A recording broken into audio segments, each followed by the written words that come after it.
caught in a time loop of sorts, jumping randomly along Discovery's timeline. Michael Burnham and Commander Rayner have to figure out how to stop the problem. Welcome back. This is Sean's Take on Things. My name is Sean Redmond. I am your host. Today my take is on Discovery Season 5, Episode 4, entitled Face the Strange. Here's a spoiler alert. From here on out, I'll assume you've seen the episode or don't mind if I spoil it. I will also use clips from the show as is allowed under the fair use provision of the copyright laws of 1976. All right, let's dig in. So I had high hopes that this would be a little more esoteric because Face the Strange is a lyric from David Bowie's song Changes. So I was kind of hoping that was going to be more of a thing. Turns out it's not. So this episode is a standalone episode, but it was catapulted by the overall story. Maul put the thing on Adira's sleeve on Trill, and upon returning to the ship, it became the bug that then scurried through the ship until it found engineering and then buried itself in one of the conduits and then launched its attack. And its attack was a time bubble loop thing that would go until it ran out of energy, effectively incapacitating Discovery so that whoever came could destroy them while they were caught in their loop. That's the explanation we got of what they were. So this episode begins the redemption of Rayner. Certainly not at the beginning. Michael actually pulls Rayner into her ready room to give him a dressing down for the way he's speaking to the crew. And Michael's making a fair point. It's her ship, and her ship will be run the way she wants it. And that's absolutely fine. The first officer is an enforcer. The captain sets the tone. So while she's having that conversation with Rayner, the attack begins. They try to beam to the bridge, and then they realize they have a bigger problem. And it turns out that the fact that they were mid-beam or beginning to beam is why they are aware and able to sort of interact independently of the timeline shifts, or however you want to say it. Now, it turns out that Dr. Stamets, am I saying that right?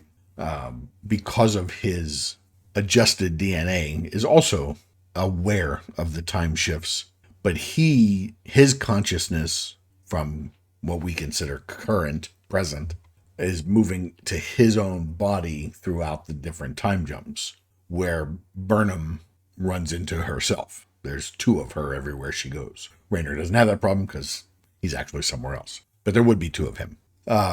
So we do get a reminder of how far Michael has come since episode 1, when she had the short hair and she was the mutineer, and that she's come to be captain.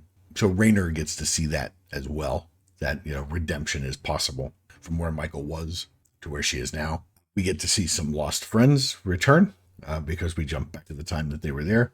And Rayner learns that connecting with your crew can make the crew a more fully functioning unit, because Michael uses her knowledge of Discovery's crew to win their support very, very quickly to do things and follow her orders that they shouldn't. Because as far as they're concerned, Michael's a mutineer. But the computer does verify that there are two Michaels on board, which is the first time we've ever done that.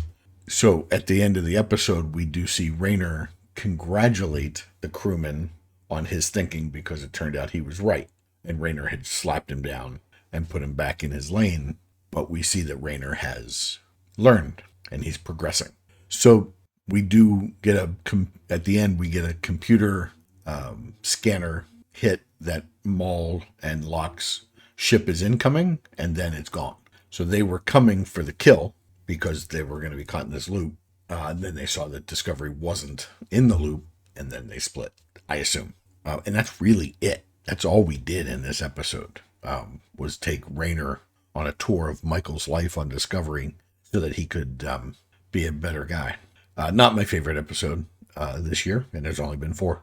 We did get a nice helping of Chief Reno And that was a good moment. That actually was a good moment when Dr. Stamets. Stamets?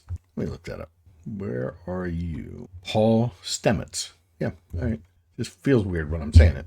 When he's sorting it out for the first time, but he ends up talking to Chief Reno.